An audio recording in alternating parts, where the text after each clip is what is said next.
Check 1, 2, 3. Check 1, 2, 3. Check 1, 2, 3.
Oh, okay, of course, of course.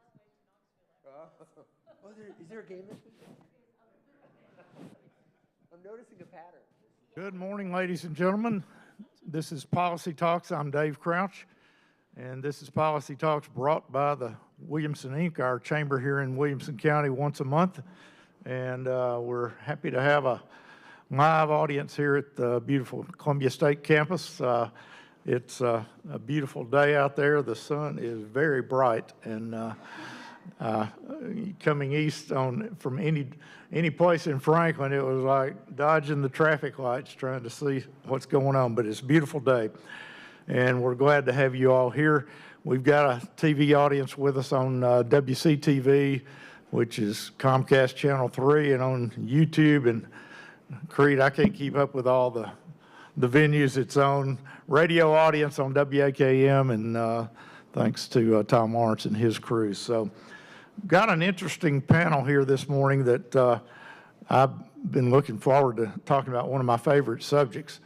And and a lot of people, you know, around Franklin love to talk about growth and traffic and things like that.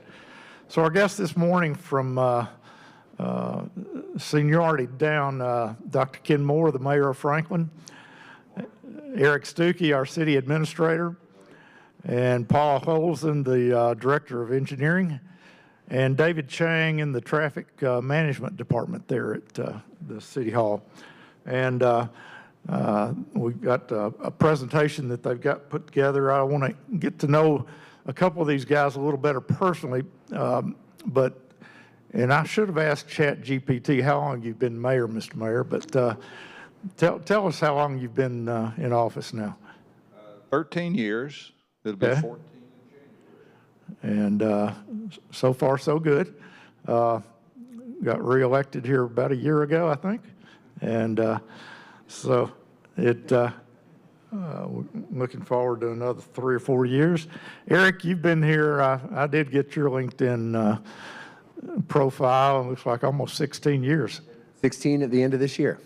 And Paul was right behind you, maybe 1 month less than you are. So he must have been your first hire after you became city administrator. I didn't hire him directly, but it was a great decision. I did get to hire him as our city engineer and engineering director a few years later, and Right. Smart decision. Now, Eric, have you climbed Mount Kilimanjaro lately, or Not lately. what's your latest adventure? I don't know if I have a great one to report yet, so we'll work on that. I should have asked the mayor if you hadn't hiked Mount Kilimanjaro, have you? That was Eric's claim to fame a couple of years ago. So, Bottom of my bucket list. great, good. Paul, tell us a little bit about your tenure here at the city, and then how David interacts with that. So I'm the engineering director for the city, so that's over traffic operations, stormwater, and then development and capital projects. And David Chang is one of our traffic engineers. He does an amazing job, and he watches and monitors traffic all day long and helps us resolve lots of issues. So tell us exactly what you do, David. Not watch traffic all day long. I've got a lot of other things I do too. Watching traffic is one of the things we do. A couple of the things, some of the big things I do with a lot of my time is mostly development driven, looking at traffic impact studies. So when a developer wants to come in and build, many of them will have to do a traffic impact study. I'll review those and make comments. And then on the other side is, once they've gone through that process, making sure that the plans that they submit are, follow the traffic impact study requirements, and just other things like that. Signal timing is another big thing.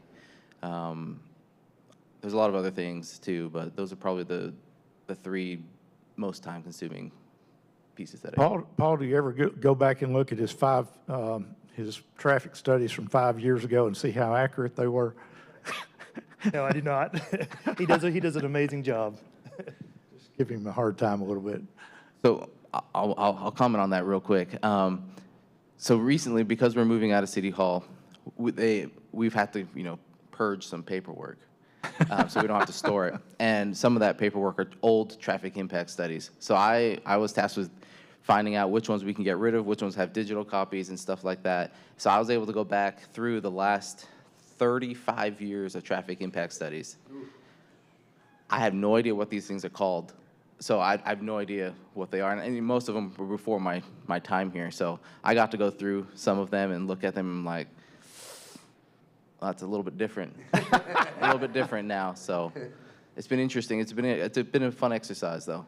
Yeah, I'm sure that you can learn a lot from historical stuff, and so we'll lay off of you now for a while. But Paul, you've got a presentation that some slides that kind of cover the gamut of our subject this morning. So go ahead and start that and let us kind of see the overall view. I want to actually turn it over to David Chang to talk a little bit about our technology and our Traffic Operations Center first.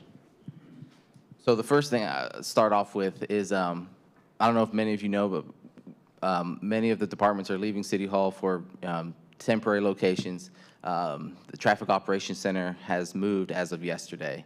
So we are now in the police department. So it's a big change. It's quite a bit different. But so the city of Franklin, we're really lucky to be able to have a lot of different types of technology and being able to use and test new and upcoming technologies. But currently, we have about 127 signals that are all connected back to the Traffic Operations Center. We have about 19 of them are on our Scoot system, which is an adaptive system, which is able to make changes without any input from either me or Adam or any other human. It's able to, based on the traffic that's there, it can make those decisions for itself. We do provide guidance for it, but generally speaking, it's largely it operates by itself. We have 35 traffic cameras that we use to monitor traffic across the city to help with signal timing or help diagnose issues with the different parts of our system. We have 60 miles of fiber that connects to all of our signals, and about 75% of them use either video or microwave detection. So that way, if there's an issue with it, we don't actually have to close a lane to be able to maintain it. We can just do it from the side of the road and not block traffic and mess things up for you guys. Those traffic cameras are only used to monitor and analyze traffic. They're not used for enforcement, just so people know. Sometimes people ask that question. Feel free to input as you see need, Eric. So that was mostly the hardware side of things. On the software side of things, we have a central system that connects to all of the signals that we have out in the field, at the intersections. That is one of probably the single most useful piece of software we have, I think, because otherwise, if I wanted to make a change at one signal or the whole corridor, I have to physically go out and start punching buttons, and it would just take a long time. So it's a very useful piece of software that we've got. We also have a Twitter page that we put out information on, crashes or upcoming events. We are also a Waze partner, which allows us to be able to put road closures out onto the map itself. So if you're trying to get, like 5 Points, recently was closed for, Fifth Avenue up into 5 Points was closed. So we're able to put it on the map and say, this road is going to be closed. So when you're using Waze or Google, it's able to show you not to use that specific route or, whatever roads are closed. So it's very useful for, I think, most of the driving community. And we also have a preemption to help fire and ambulances get to where they're going, as quickly as they can and as safely as they can as well. If I can interrupt, explain how that Scoot system works, if you will. Short story or the long story? So Less than 5 minutes, but so we'll get the short story. So there's a lot about it that I don't even know after it's been deployed for about 3 years. So there's 3 variables that it changes throughout the day. It's the offset, the split, so that's how much green time each lane will get, and how long the cycle is. So that's how long it takes for the signal to come back to a specific northbound through or something like that. So what it is, it's very dependent on detection. So if the system doesn't know if your car's there, it can't help you, and that's true across whether it's Scoot or not. If the detection's not working, it doesn't know you're there. So for this system, we have several hundred individual, they're called pucks. They're little 3-inch boxes that we have to put into the ground, and all of those are tied back to the system. And using those little boxes that detect vehicles, the system can tell how much traffic is coming up the road, so it can kind of prepare for it as you're arriving. So, if you're making a left turn and there's only 3 of you trying to make that turn, it knows there's 3 cars, so it's able to adjust the amount of green time that you'll see. If there's, a couple minutes later, there's 15 of them, it's able to make that adjustment by itself without, interaction from us. So it's able to be a lot more efficient in allocating time to, the different movements that are there. But it's real-time adjustments. It's real-time adjustments. Traffic Yep.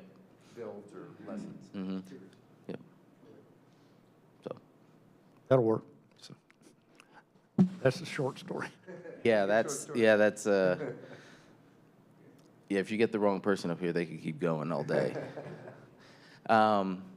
So moving forward, so those are all the things that we've got currently, and moving forward, we're rolling out some new technology. So one of the new ones that we've got coming out is newer controllers. So the controllers are the brains of the signal. They make the choices. They are what tells the lights to go green, yellow, or red. So we're getting some updated controllers that are able to give us a lot more flexibility in the things that we do. Some of the really older ones, there's only one way. It's one way, and that's it. For the whole day, it's you can only use this set of settings. With the newer controllers as well, it's they'll play nicely with third-party software or equipment or hardware, so that way we can deploy the most recent or the best technology that we can, and they all play nicely together and work. Something else that we've got is a central software that's as well as pretty modern as well. The one we're currently using is, I'm not sure how old it is, but they've had it for a while, and the newer one that we've got is a little more flexible, same as the controller. So another item that we've got, if you go on, is a new type of detection. This it's a single camera with a fisheye lens that can see 360 degrees. This camera helps us with detection, and what it also does is that it allows us to see what's out there with a camera without actually having to add another camera. So it's getting like a 2-for-1 deal. So we're able to use this for detection, as well as counting the number of vehicles and actually be able to see what's out there. This specific intersection is McEwen and Wilson Pike. Our infrastructure out there, because it's so far away from most of the area, is pretty limited out there. So this one actually runs on a cellular service rather than fiber. But because it's so far out there, it's pretty remote. It's nice to be able to see, when we get a call or something saying, oh, this isn't working, we can actually go see what's out there, or if there's a crash or something. So, all this new technology is great and all, but how do we use it? So one of the ways recently that we've used some of this technology is we got a phone call about Carruthers and 96 East. The call stated that they're not getting a green light for the northbound left. So this call came in at 7:20 or so. So I was at home, and I was able to pull up my computer, open it up, and all of this new technology or software is all internet-based. So I don't actually have to have the physical computer or program on my computer. I can just open it up, use a VPN back to the server back at wherever that is, and be able to get access to all this information. And if you go to the next slide, this is what I saw. So you can probably notice there's something wrong. Those little green boxes are the detection zones. So we draw those zones in so that it knows that cars are there ready to, waiting for a green light. So I open it up, I see this, and, well, that's obviously not right. So I was able to, in real time, be able to put those boxes back where they belong and, fix this issue within, 2 or 3 minutes. Question. Am I allowed to ask him a curveball, Paul? But I've been here a long time. And it seems like over the last few years, the traffic light cycles have gotten progressively longer and longer and longer. And I suspect there is an engineering formula that says that's better. But clearly, several seconds after my light turned green, some fella comes through, at 40 miles an hour on Cool Springs Boulevard the other day. And I find myself being tempted to push it on through those yellow lights about as far as, because I know if I don't get through, it's going to be a long time before I get another green light. So help me feel better about that. About running red lights, or? No, I did get a ticket for that one. No, I don't do that anymore. But just the yellow one. But you are accurate that they are getting longer, and that's largely due to the influx of traffic. If we don't have much traffic, we can keep the cycle lengths shorter. But as more and more traffic comes, to be able to get this much traffic through without stopping at every single traffic light, they've got to be longer. Otherwise, you stop at every single traffic light, which, you can pick your poison, I guess. Do you want to wait at a traffic light for 90 seconds, or stop at every single one? I think what we found is most people would rather wait for 1.5 minutes or 2 minutes, and then actually get like 3, 4, 5 signals down the road versus waiting 20 seconds here. But then that also adds up 20 seconds at 4 or 5 signals, which ends up being maybe the same, maybe more, maybe less. But we're not moving as much traffic. So there is a formula, I don't know what it is, but I've seen it, that does show that the longer cycle lengths are able to push more traffic through, but it does come at a cost, and that cost is potentially more delay on the side street, so not the main road. accidents at intersections gotten worse since that happened. I don't know if it's directly related to the longer cycle lengths. What I do think it is because there's more traffic. The sheer volume. We are over capacity at a lot of these intersections. Like the two that I can think off the top of my head right now is Cool Springs and Mallory. That's drastically over. That is actually our busiest signal at like in a single hour. We're almost at 7,000 cars through that intersection. The other one is 96 East and Royal Oaks. Those two are the two busiest that we have, and people are just tired of waiting. Just because of the sheer number of cars, we cannot. And I don't know if people want to sit around for 4 minutes, but we could do that. But that's just. I just had to vent a little frustration there. So, Paul, you're next, aren't you? I'm going to go very quick through these slides.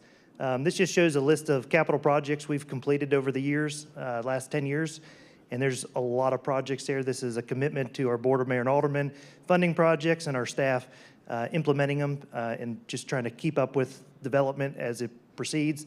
Some of these projects were done by the city, some through the state with the city partnership, and some were actually done by development as they come forward. So lots of projects we've accomplished over the years. Right now, what we're doing is we're going through working with our board to fund the next round of projects. Not all of these are roadway projects. It also involves parks and other sorts of projects and trails.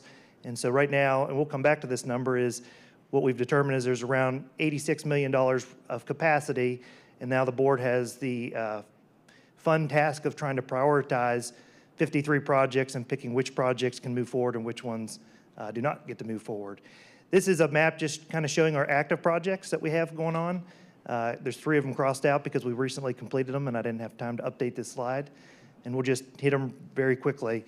Jordan Road, under construction right now, about a $2 million project, and it should be completed March 2025. We actually are very far ahead of schedule, so hopefully we finish it before the holidays. The contractor's trying to, but no promises there. McEwen, this is a project that I think started about 15 years ago, maybe 20 years ago. It is out to bid right now, about a $47 million project. So we hope to start construction in January, February timeframe of this year. What will that be? It will be a 4-lane median divided roadway. Very challenging job. We're dropping the hill down about 15 feet. And when we do that, we got to keep all the utilities active. We pretty much have to relocate every utility known to man twice. So it's going to be a very challenging project. And also, I should mention, about $30 million of federal funding on that project. Hopefully, we're going to get more to help cover some of the costs. That started as about 10 million of federal money, and we've been able to leverage it into more. And like Paul said, we think we've got a decent shot of adding even more to that. So 30 million of the 47 million is coming from the federal side. McEwen Phase 5, which is Wilson Pike over to the city of Brentwood limits. It's actually funded partially by the city of Brentwood and the city of Franklin. Construction time frame is to be determined. It's about a $19 million project, and this will one day be the east-west, major east-west connector for the city and the county. Church Street, people ask why we're doing Church Street. This is really a utility project. We're putting storm drainage in. Every utility also needs upgraded in this area of the city, water, sewer, gas, it's all part of it. Probably underground portions of the electric system there. But this ultimately gets a storm system up into some of the older areas of the city that really, really do need stormwater infrastructure. Mallory, Royal Oaks, and Liberty, we're going to be putting 2 roundabouts in here. This is about a $22 million job. We're hoping to start right away in about a year from now is to start acquiring the right of way, and it'll be about another 2 years after that before we actually start construction. Columbia Avenue, this project's needed done for many, many years. This is actually funded through the state and federal highways. Again, we're actually right now starting the right-of-way acquisition process. There's 56 some tracks that we have to buy right-of-way from. That's about a 3-year process and a very, very challenging job. Again, we're relocating pretty much, if you look at those power poles, we're relocating every utility known to man on this corridor as well. Lewisburg, we're adding sidewalks here in this section, ultimately working a trail system down to Mac Hatcher. But this is that first phase, fully funded by the city, about a $4 million job. Right away is complete. The last remaining item is to get approval through CSX, which is what we're working on. And once that's done, we'll be able to go to bid. Long Lane Overpass, we're in the final stages of utility relocation. And the board recently modified this project to, I guess, limit the project scope to bring the cost down, about a $28 million job. You'll notice TDOT, when they widened I-65, put the piers out there, and that was a few years back to accommodate this project long-term. And a way to think about this is kind of like Baker's Bridge, is this will be that east-west connection to avoid Goose Creek. Talk a little bit about where the state is with their funding. Recently, TDOT received an additional $3.3 billion to help implement projects across the state. And if you look at their 10-year capital plan, they have about a total of $15 billion. Where this becomes important is they went from having 7,000 projects down to 1,000 projects, and now they're really trying to focus on project delivery. They have 93 projects. That's all they funded with this $15 billion. There's probably a much, much bigger need for funding to help move projects forward, but this is where we're at now, and it's caused us to have to rethink how we go about projects. And one of the things TDOT's doing because of their lack of funding is really trying to push the locals to partner with them and bring funding to the table. So there's lots of discussions citywide about how we try to move some of those projects forward.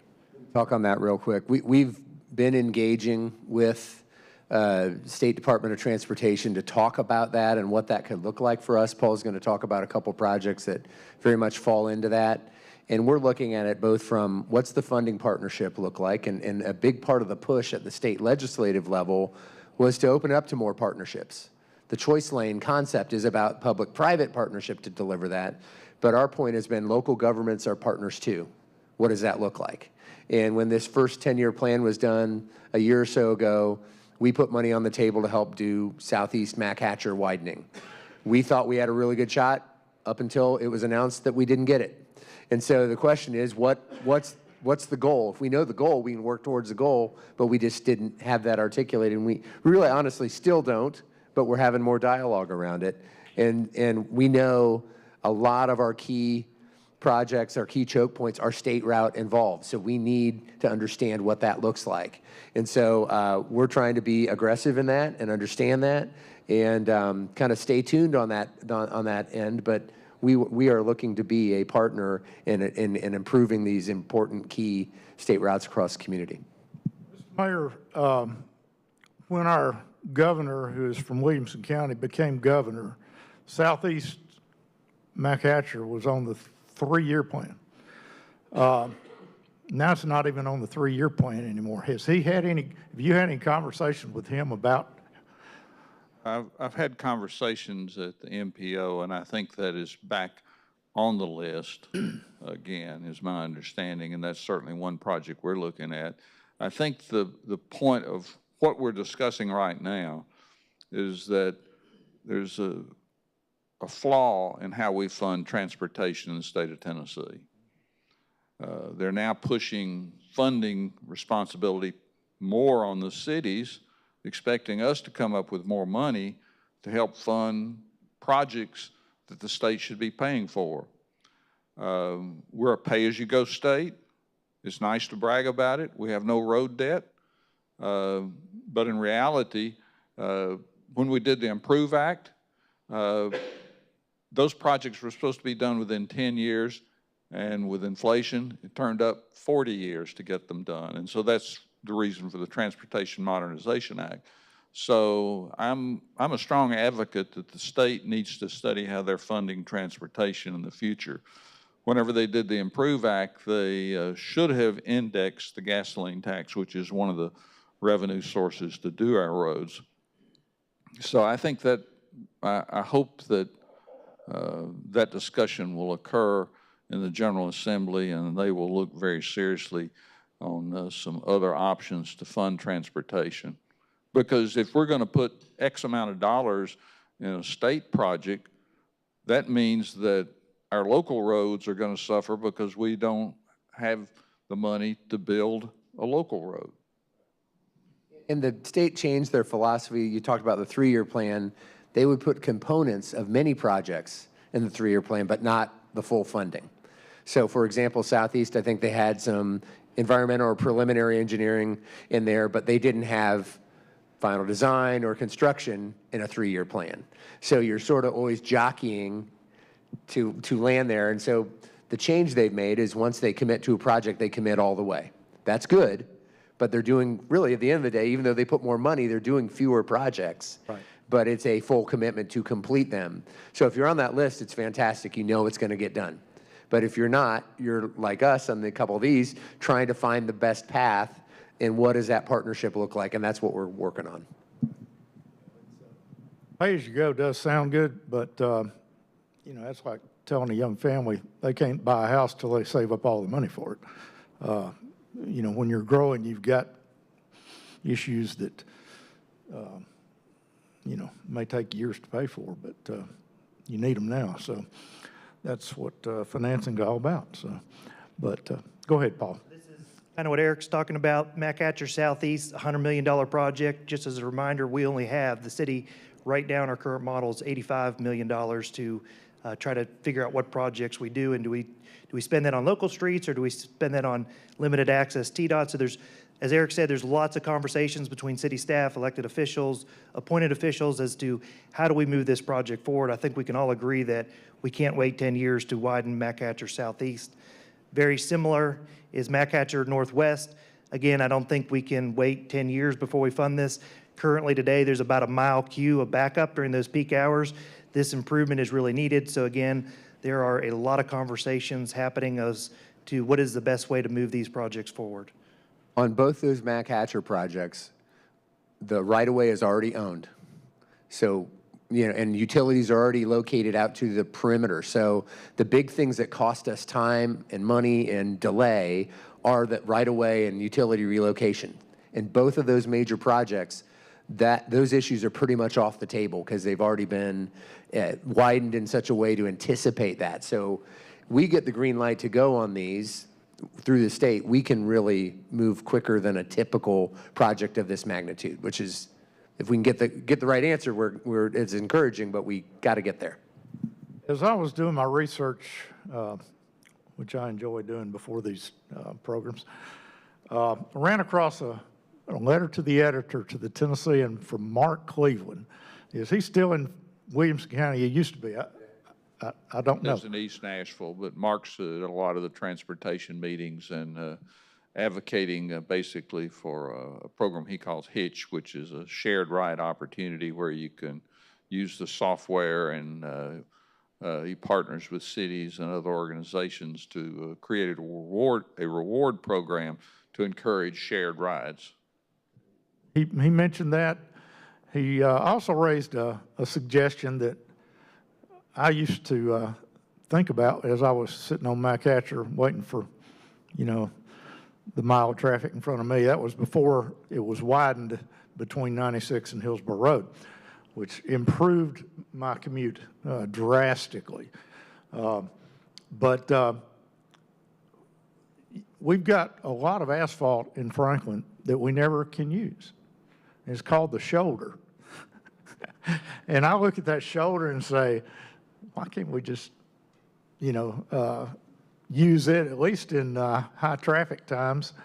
And in addition to that, where Royal Oaks comes into McAtcher there by the YMCA, you could have a double left turn lane there instead of a single, which would help a lot around 5 o'clock in the afternoon. That's why we have engineers. Paul, I see you want to answer that one. We have asked the question. We have tried to convince TDOT to allow us to use the shoulders. Their concern is the rock fall zone of the bluffs there. That shoulder is in that zone, and the rock is not sturdy enough, and so TDOT continues to reject that request. Tell them to put up a rock fence like they do over, well, it might not work too well during Helene over on I-40, but most of the time that works okay, so push that a little harder, will you? But Mark had raised that issue, and I thought, that's not a bad suggestion. So, also raised the issue of the HOV lanes, and nobody pays attention to those markings.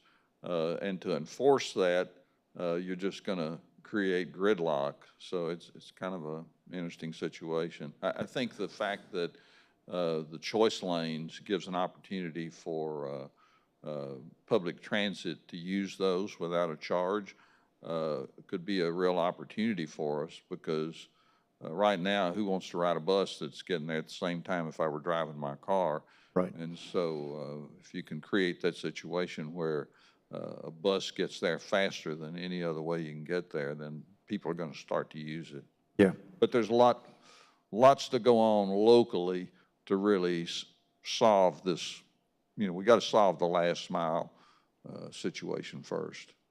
Circle around and talk about Nashville's issue that's on the ballot this month here in a few minutes. Talk about it?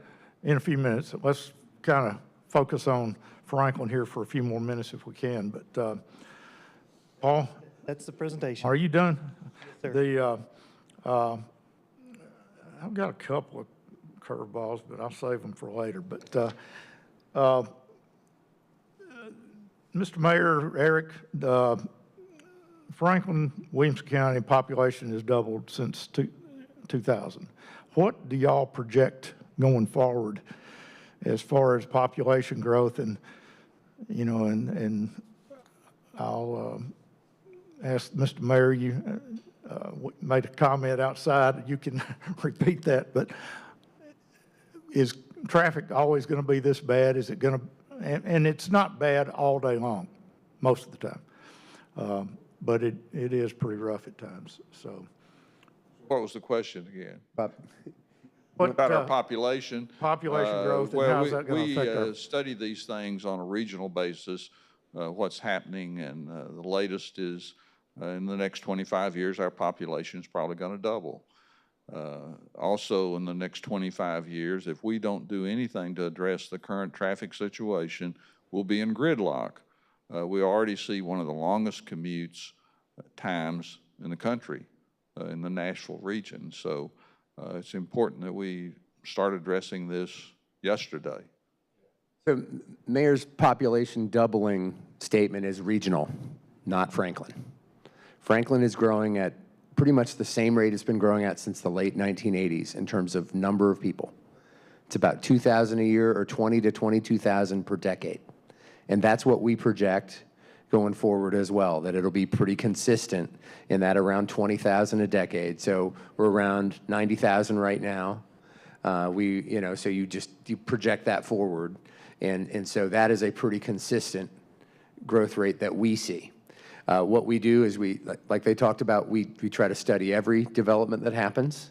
We now use not just have them submit traffic studies, but we have a third party that submits those studies so that we're getting an objective review, not just what a developer might like to spin it or portray it as. We try to get an objective review of that. We are updating our impact fee structure to reflect the real cost of delivering roads so that development pays its fair share. It also provides a better mechanism to reimburse them when they build out parts of the road network as part of their development, which helps us, again, handle capacity. You see, we're going to continue to be innovative in using technology to use better the roadways and asphalt and signalization that we have. That's going to continue to evolve. For a city our size, it's pretty unique to have the level of sophistication that we have, and that's not going to change for us. We're going to continue to invest in that, because making the most of the infrastructure you have, having it function better, is the quickest, most efficient way to deal with it. You got to do both. You got to both build, but also technology helps leverage what you've got. So that philosophy is going to continue. We've got a 10-year plan. A lot has gotten done in the last 10 years. We're going to continue to work that. The board will have decisions to make on how it feeds and funds that 10-year plan, as well as what we bring in terms of the structure, like I talked about, on impact fees that has development help pay the way as well. Mayor, you've been chairman of the MPO, I think, recently. Are you still? Chairman of the Mayor's Caucus. Not called the MPO anymore, okay. So, but they're different organizations, but yeah, I can really? answer. Okay. Yeah, Mayor's Caucus has about 70 mayors representing nearly 2 million people. The MPO is a federally designated body that determines how federal money is spent, and it's based on a transportation plan that's developed regionally. So is the MPO now still making decisions about how that money is allocated? Absolutely, it's federally required. We have a representative on the MPO?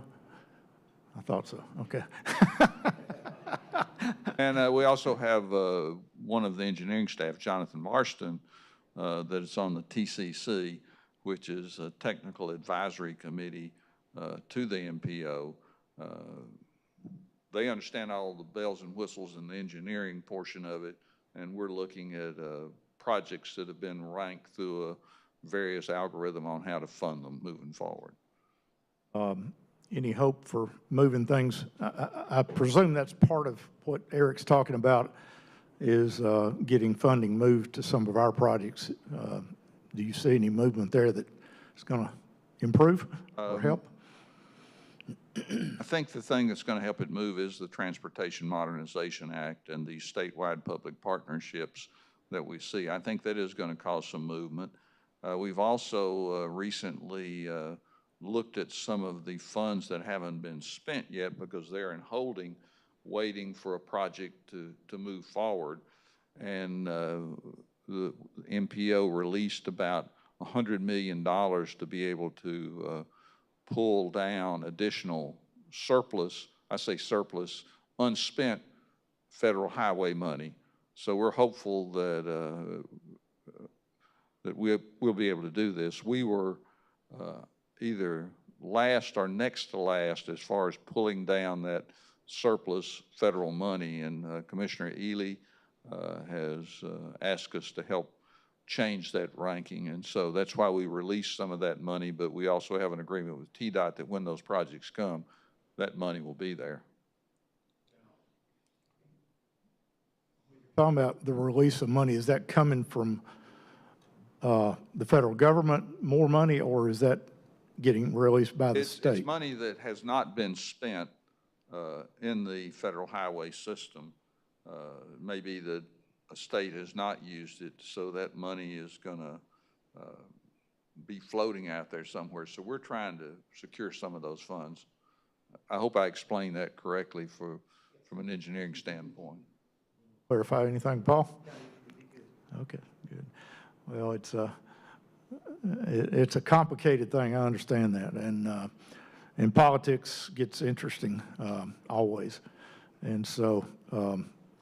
You know, it's not as political as it used to be because, you know, there were times in our state when there was a lot of cronyism possibly as far as road selection, and I think that now we're looking at safety, we're looking at economic impact, we're looking at moving traffic. So there are lots of factors that they're now looking at, and when we rank projects in the MPO, we're looking at all those factors. So from a regional standpoint, how does Franklin look compared to other areas of Metro Nashville? Are our traffic issues similar, worse, better? We all have traffic problems in the Middle Tennessee region. So everybody's got problems. Everybody needs money. That goes back to that funding question that I raised, is there's not enough money to do what we need to do.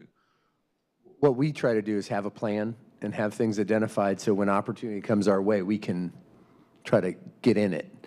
And so that's what our staff does. That's why we do longer-term planning. We look at a 10-year window, and we have other projects even beyond that that we've identified. We have try to keep our transportation plan updated. We do link land use planning to transportation planning because we know one drives the other.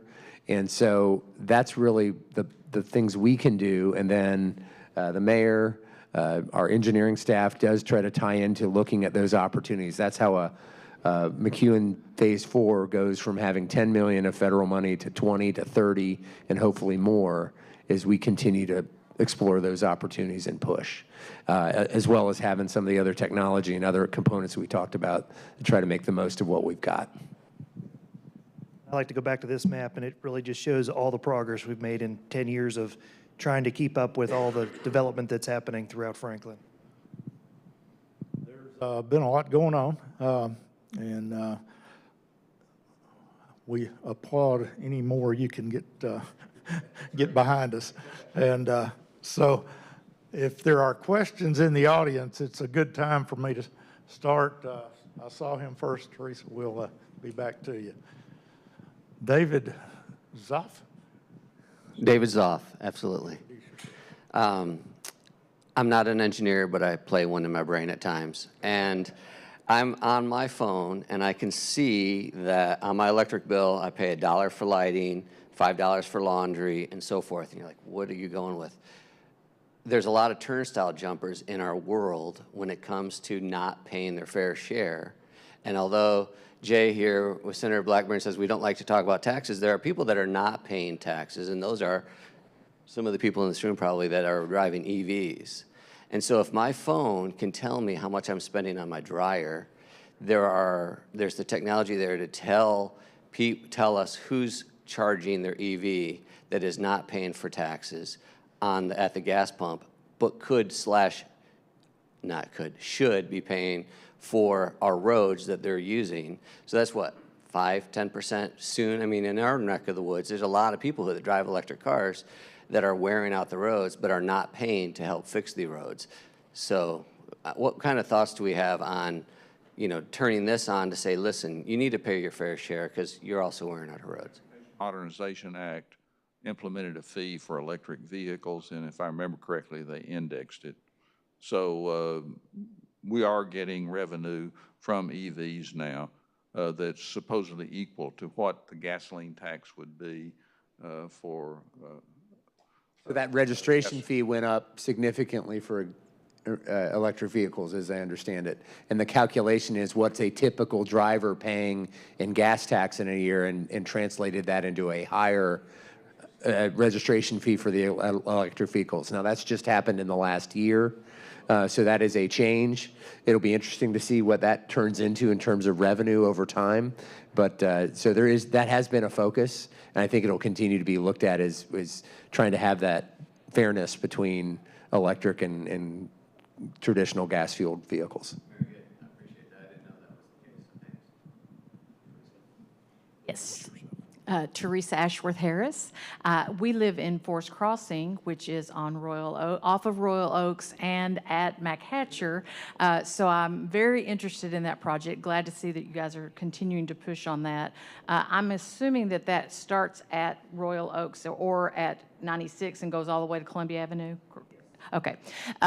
I had a question about the special census, and I understand that we're doing that because we're trying to get a more accurate count of people, and that will translate into dollars to the city and county, I guess, or city. This is a city special census, right? City, yes. So how does that translate, or is transportation funded totally separately? How does that translate in terms of the dollars we might get from the special census, and how that might help some of these tight spots that we find ourselves in for transportation? Yeah, well, there's specific gas tax that comes to localities that's separate, but the population does drive so much of what we get, and state shared tax in particular, which is really state sales tax that comes back to cities based on population. So we were around just under 84,000 at the federal census in 2000. We think we're around 90 today. The per capita number is about $175 per person per year that localities get for population. You do that math, that's about $1.2 million per year to the city of Franklin if we can get our population count to where we think it should be. So that funds operations, but that can fund transportation. That can help us wherever we choose to put those dollars. So it's taxes you're already paying, we're already paying, and just getting our fair share of them because the population numbers have shifted relative to one another over the decade. So, and then we would get that every year through the balance of this decade, probably another 5-6 years until you get the new federal census number. So it's a great opportunity. Thank you for mentioning that. If you haven't done your special census, please do. Tell your friends, tell your neighbors, because it really matters. It literally takes less than a minute. Go to our website, click on it, and you can get it done. I did it while I was doing top 3 things a few weeks ago, and it took me a minute. I was multitasking. I bet you can do it in 30 seconds if you're focused. Anybody that sees Teresa and Frank here sees a lot of orange. So would y'all like to offer a prediction on what's going to happen in Knoxville tomorrow? It's going to be an excellent game, and the team with the most points will win. Very good. Hey, a safe Dave, I'm an Ohio guy, but I really want Alabama to be 0 for Tennessee this year. I think that would be fantastic. What? Just one quick question. Between Royal Oaks and the interstate, does anybody know what a double yellow line means? No. All right. I know y'all took it up, but there's some questions from the business people. Where are we now? Well, as it relates to the median, we're continuing to have discussions with the board. We're actually going to talk about it at our next work session. And we're continuing to have conversations with the business owners. And ultimately, we're going to bring 3 options forward, and the board will have to make a decision on how they want to proceed with the potential median from Royal Oaks to 65. Already preparing, because I had somebody tell me yesterday that somebody had gotten a room at one of the motels there on 96, and they routed them by GPS down Royal Oaks and back in the back of the Best Western rather than turning off 96. So that's interesting. But it really is a safety issue. And so we've got an opportunity to do a temporary, the barrier. You could look at a full structured concrete barrier or a median strip that could happen. But it needs to be addressed. We're trying to be sensitive to how it impacts those businesses, but it is a safety issue. In fact, when we discussed it a month or so ago, we actually pulled the live traffic camera up as we were talking about it. And, you know, you could see a couple times people physically reacted because you could see it almost have accidents, and just that happens countless times a day. Can you just stencil no left turn? Yeah. If people would listen, yes. Yeah. A lot of traffic to try to get across. Yep. Got another gentleman back here. He's trying to be under the radar screen, but it doesn't work, Chuck. Chuck Barber, stand up here and change the subject just a little bit, but got a lot to do with infrastructure. Chuck's with Middle Tennessee Electric, and they've partnered with United Communications to bring broadband to more and more areas in your service area. Give us an update on that, Chuck.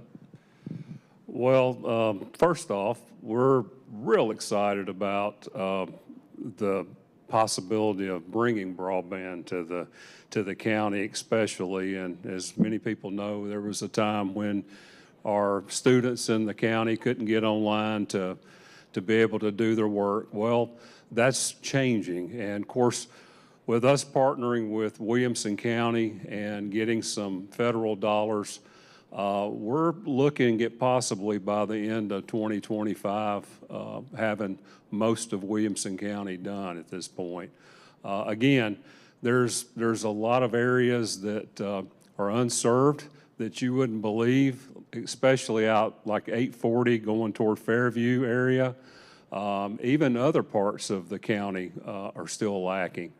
One thing about what we're doing is with United, I should say, and I wished he was here to speak to this, but one thing they're doing is when they build out, they want to serve people as they build, which is a little unique, but we look at it as it was back in the, 30s and 40s when people didn't have power. You know, there's an opportunity to bring it. We want to bring it. Rogers Anderson's behind it 110%, and we're looking forward to making that happen. I do have a quick question, though. Tell me a little bit about the advantages of roundabouts. I'm curious about that. And is there a cost savings there compared to putting a light up? I think that would be a good thing to know. Lots of studies out there on roundabouts. They're generally they're safer. The accidents that you have happen there are very minor compared to a typical intersection. At a typical intersection, you have a lot of T-bone accidents or potential head-on accidents, and those usually result in injuries, severe injuries. Accidents at roundabouts are minor. The traffic engineers, every time they do modeling, the roundabout will almost always win compared to a conventional signal as it continues to move traffic throughout the day. And then the maintenance on them, you don't have to retime signals, you don't have to replace equipment, change lights out. It just operates on its own. And so long-term maintenance and operation is obviously less expensive. Do you see that there's a kind of an issue with the public figuring out that process? I think once we get past that, it'll be a great solution. But I've noticed when I get in to Turner's, people kind of not knowing what's coming, and you know what I mean? Yeah, the state of Tennessee is pretty far behind on roundabouts comparative. And if you don't know this, the states and the counties operate all the traffic signals. In some of the states where the DOTs operate the signals, you'll see they've gone to a roundabout first policy. And so states like Ohio or Georgia, they're putting roundabouts everywhere. Good question there. I think you probably need to put in a special driver's ed class at Centennial High School before you put that roundabout there beside the school. But those 16-year-olds, it might take a while to get used to that. But Eric's made a good point, I think, the last time he was here, that just pick your poison, but you can sit there and wait on the traffic light, or you can keep moving. So that's the way it works. Mr. Mayor, I've saved a curveball for you. You would expect nothing less, right? I expect nothing less from you, Dave. Y'all have got about $100 million earmarked for a new city hall. that's about the cost of southeast McHatcher or northwest McHatcher. And I could make the argument that some of the people that live along those corridors would rather see the money spent on McHatcher than on a new city hall. How would you answer that? I would say that we have over 200 employees that work in City Hall, and the conditions that they're working in is subpar. We have, when it rains, they have to put an umbrella over their desk, and I don't think that's a situation we want to put any of our great city employees in long term. The building we're in is not a building that could be rehabbed or repurposed, and I think that we need a new city hall. We have lots of needs, and we're working to fulfill all those needs that we have in our community, but we have to make choices. We'll continue to work to make sure that we widen Southeast McHatcher, and if you will put enough money in it, we will name one of the lanes the Dave Crouch Lane. Yeah, well, if y'all decide to do the rest of the sewer line through my property, we'll talk about that. But fair enough. That's the Dave Crouch Interceptor.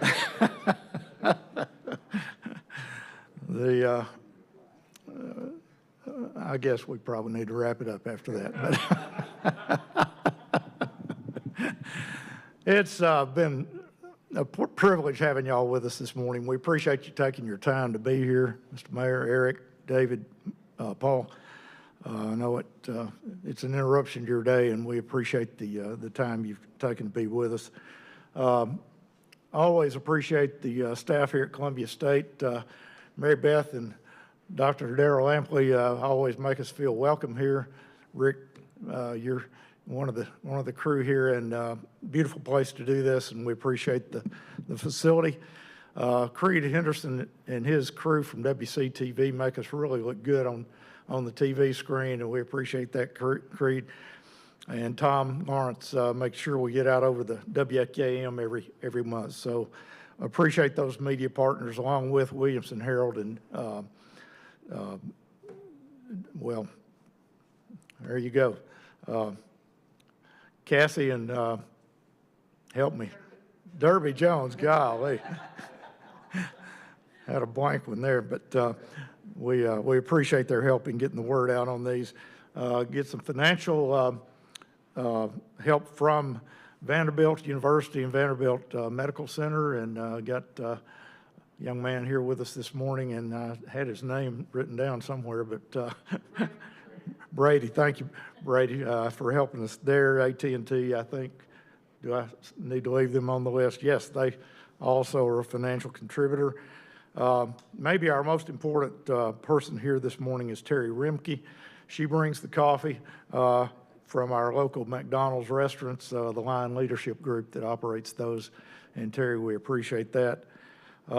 Chamber staff, Kel McDowell is the quarterback on this effort, and he makes sure everything comes together. So we appreciate that, along with Matt and Jenna and Nancy Conway and everybody that kind of helps make this happen.